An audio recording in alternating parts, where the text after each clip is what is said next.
namni asas seenu ajandaa kanarraa tuxuunaa jechuudha.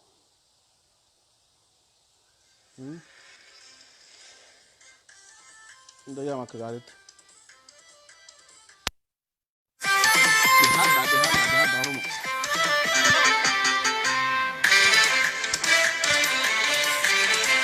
Aga namni sossoonuu waan adda bilisummaa Oromootiin wal qabsiisee dhalate kanarratti yaada kiyyaan isin wajji qooda. Dhihaadhaa. Bishaan kana ilaala, aboo qeerransa kana ilaala. Oh my god. Dhufu jira ajandaan kiyyaasi. Waan adda bilisummaa Oromootiin wajji wal qabsiisee dhalate kanarratti yaada isin wajjiin qoodadha. Dhihaadhaan gasuu qaba.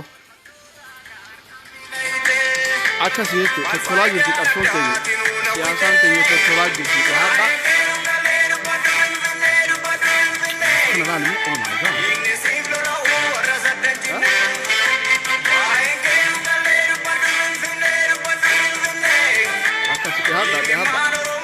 Oduu biyya qabnu, oduu qabeenya kanaa kan oduu qabnu irraa gabaa jirra agartaa Oromoo. Siyaasaan keenya akkamitti fiksi ta'uu qabdi qabeenya keenya irratti badhaadhuuf waan jiru isin hojii qooddatamaas. Kaalmee oh my god. Adda bilisummaa Oromoo irraa dubbannaarra. Siyaasaan keenya tolaa jirti adii irra keessa. Saanqaa yoo didee humnaan saayidhaa beekaa saanqaa kana. Saaqi qeerransa sallaallee.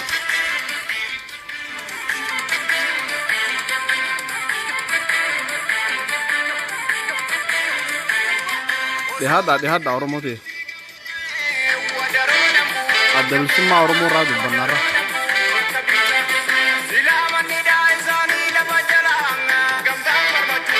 Adda bilisummaa Oromoo irraa dubbannaa jechuudha.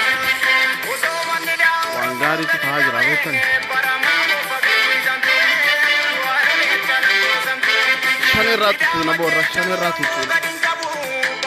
Luk qabeenya akkanaa kana qabdi beekaa Oromiyaan tussira. Ittuma fayyadamuu dadhabne malee.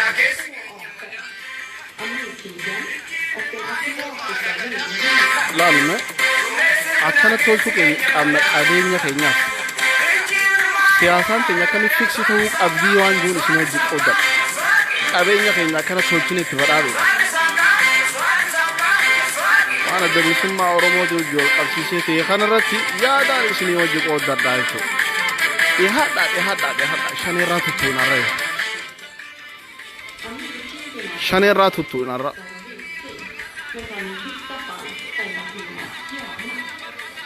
Qeerransi tokko haram kuteessa. Kecil dah kena.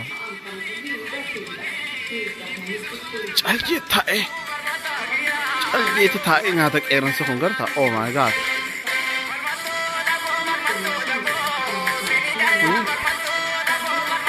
Ay qabeenya biyya fi jechuudha. Akkana tolfachuu qabna ka Oromiyaatis. Okay, amma ajandaa kiyyattiin isin deebi'a. Ajandaa kiyyattiin deebi'a jechuudha.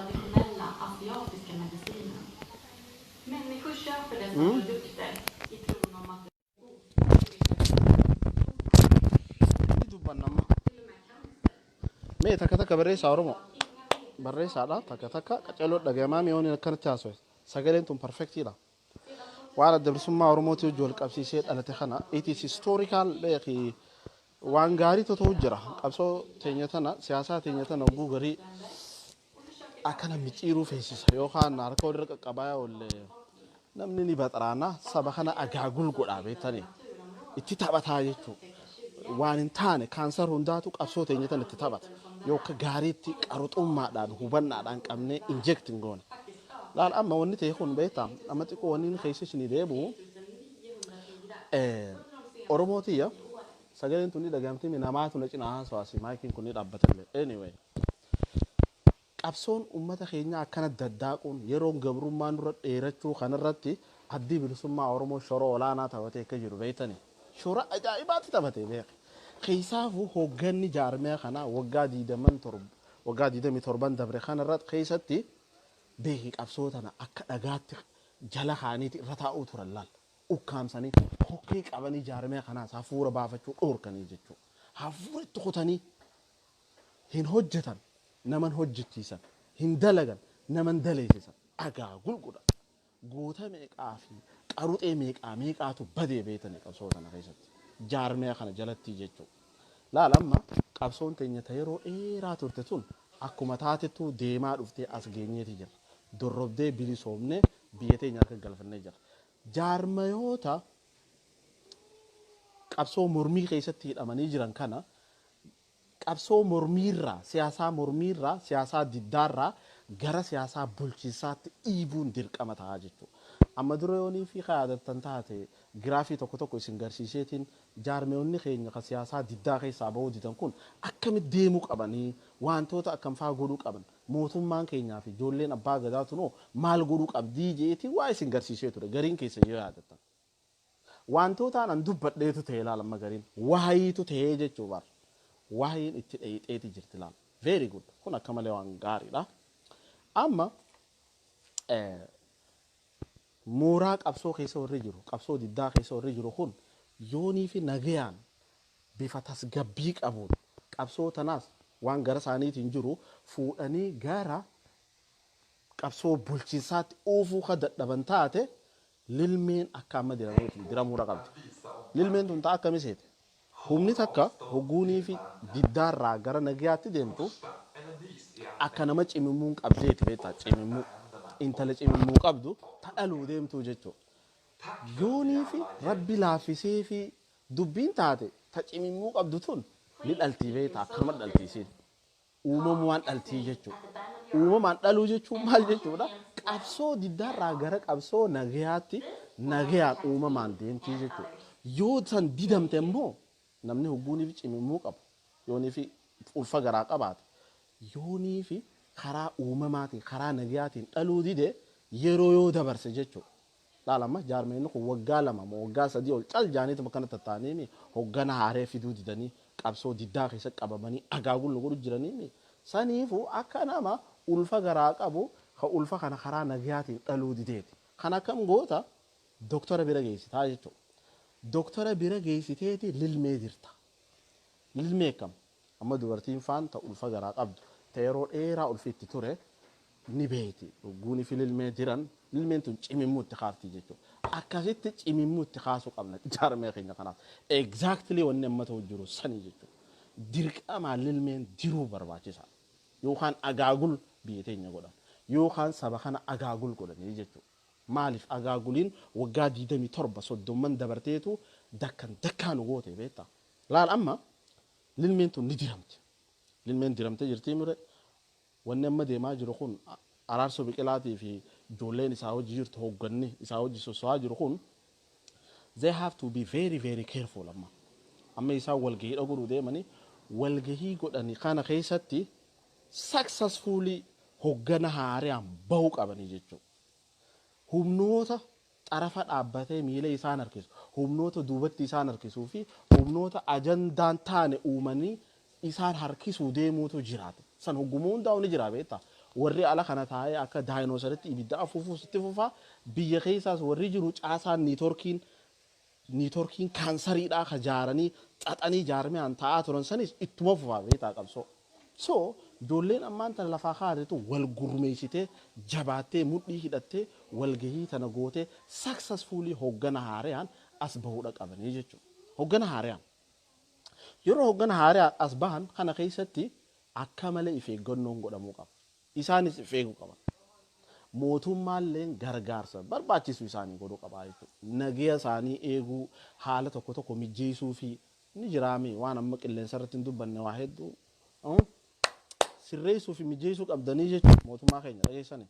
Yookaan qabsoon teenya diddaa keessaa jaarmeenni mormituu keenya kan jiru kun qabsoo diddaa keessaa gara qabsoo nagayaa gara qabsoo bulchiinsaatti hin ce'uu jechuudha beektaa. Lilmee diruun barbaachisaadha kanatti. So nagaya isaanii eegaa isaanis hoggana itti taateen hoggana haaraa siyaasaa bulchiinsaa fudhatee hojjechuu beeku. Hoggana qaruxee ijoolleen amma aangoo irra jirtu tun ijoollee abbaa gadaati. mootummaan amma aangoorra jiru kun mootummaa Oromooti jee hoggana hubatee isaanii wajjinis hariiroo gaarii qabaachaa qabsoo saba isaaniitis akka mormituutti yookaan itti fufanillee taate bifa qabsoo bulchiinsaa itti sossoosaniin bifa itti uummata isaanii jaaraniin hogganni haareen ititaan ijoollee abbaa gadaa ta'an goora jirtu hojii harka wal qabatanii hojjechuu beeku as bahuudha qabaa jechuudha. Kana Oromoon kun gargaaru qaba. Oromoon deeggaru qaba. Laal ijoolleen ammaan tana hoggana haaraa uumuudhaaf socho'uu jirtu tun seenaatu yeroon tun it is a historical moment. Maaliif yeroon tun yeroo itti mooraan mormituu Oromoo akka malee itti daddaa'ite beektaa. Akka malee itti daddaa'ite namni confused ta'ee jira waan godhuu fi waan dhiisu wallaalee jira akka lukkuu mataa irraa muranii darbanii bat jettee olii gaffi fiiduu akkas ta'eeti jira jechuudha. It is time mooraa mormituu Oromootiif hoggana barbaachisu hoggana qaruxee mul'ata qabu ha Oromoo tana itichee sabaa fi sablammii biraallee dabalatee ijoollee abbaa gadaa ta mootummaarra jirtu hojii saalkoo wal qabatee Oromiyaa itti jaaran Itoophiyaa ittiif dura fullaasan hogganni amma jechuudha lateef. Oromoon kun deeggaru qaba. Oromoo bakka jirtu deeggare sochii tana cinaa dhaabbadhu yoo dhugumaan qabsoo ta'eetirraa ha leencalloo qabdu taate. Yoo dhugumaan haalli amma keessa jirtu kun ha siyaachisaa jiru taate mooraa mormituu Oromoo adda bilisummaa Oromoo keessatti sochiin amma deemu kun successfully tabba bahuu qabaa jechuudha. Successfully. Kuni akka malee deeggaramu qaba. Ijoolleen teenya warri ammaan tana araarsoo biqilaatii fi hogganni ijoolleen biraa ta'e isaa hojii jira warri sochii kana jiru kun eega walgahii godhatanii hoggana ititaa akka jaarmiyaatti baasuu danda'anii booda wanni isaan godhuu qaban hogganoota gameeyyii adda bilisummaa Oromoo kanneen jaarmiyaa kanarraa waggaa 30 kanatti faca'aa turan warra akka Galaasaa Jilboo Faajii warra akka Jaarraa Abbaa Nagaa Faajii hogganoota hedduutu jira beektaa hamaqa adda bilisummaa Oromootiinuu faca'anii jiranii jechuudha. Hoggana kana fudhachuu qaban simachuu qaban deebisuudha qaban jaarmiyaa kanatti taak tun hojii takka tasaaniiti. Talamada ammaas hogganoota amma fakkeenyaaf jaarmiyaa adda bilisummaa Oromoo keessaa ba'anii jaarmiyaa haaraa jaaraniitu jira beektaa. Kana hundaa'uu gara mooraa qabsoo adda bilisummaa Oromoo tanatti deebisuudha jechuudha. Siyaasaa bulchiinsaatti hojjanna mootummaa abbaa gadaatii wajji waltaanee hojjanna jechuudhaan jechuudha. Waan kana akka malee godhuu qaban. Laal amma ijoolleen hogganni soso'aa jirtu tun wanni amma isaan mudatee jiru kun maali beektanii? Ana akka wannaatti ilaala. Itoophiyaan yeroo murtee isaa keessatti ijoollee abbaa gadaa irratti kufte. Harka ijoollee abbaa gadaa irratti kufte. Harka Abiyyi, Duudaa Abiyyi fi Lammaafaa irratti kufte. Itoophiyaan mooraan mormituu Oromoo adda bilisummaa Oromoo waggaa 30 akkanatti daddaayitee nuu kana daddaayisaa jirtus yeroo murtee isaa keessatti ijoollee amma socho'aa jirtu tanarratti kufteeti jirti jechuudha. Wanni isaan godhuu qaban maali? Exactly akkuma Abiyyiin laal mooraa qabsoo Itoophiyaa guutumatti siyaasaa Itoophiyaa tana itichuudhaaf sochii adda addaa godhaa ture sanitti ijoolleen tunis hojii wal fakkaataa akkasii godhuu qaban. Mooraa mormituu Oromoo tokkoomsuu fi itichuu irratti jechuudha. Isin galeebo dhaamsa kana biraan naa ga'a. Bira ga'an dhaamsa kana. Akkasitti itichuu qaban mooraa mormituu Oromoo tana. Exactly akkuma Abiyyi dalage sanitti warroota adda bilisummaa Oromoo irraa babbaqaqee ciccirame hunda wali qabuu qaban. Even Kamaal galchuu faallee deebisuu qaban. Jaarmee tokko jalatti deebuu qaban. Ethno federalist. Jaarmeen siyaasaa Oromoo warri saba irratti hundooyineeti qabsoon saba keenyaaf sochoona jiru hundinuu hoggana tokko jalatti deebuu qabanii beektanii yookaan agaagullu godhan. Waan san mijeessuudhaaf waan san tabba baasuun namni ammaan tana irratti kuftee jirtu ijoollota ammaan tana soso'aa jiru kanaa jechuudha. Mooraa mormitoota Oromoo kana itichuu qabanii jechuudha. Isin galtee dubbiin tun isin galtee. Kan akka gaariitti jabaatanii itti deemuu qaban. Kanaan alatti ammaas yoo isaaniif danda'amte mooraa mormituu Oromoo tana Oromoo qofa keessaa baasanii sabaa sablammii biraa hammachuudhaaf yaadu qaban. Sangaa amma siyaasaa advaansi taate beektaa siyaasaa amma Abiyyi faan itti jiran jechuudha. Yoo isaanii mijooyte siyaasaa kana advaansi godhanii ol kaasuudha qaban isaanis. morma Oromoo qofarra yoo akkanatti ta'an ta'e isaan rakkisu mare isaan daddaayisuudha mala beekta. Saniifuu eega mooraa mormituu kana itichan booda siyaasaa isaanii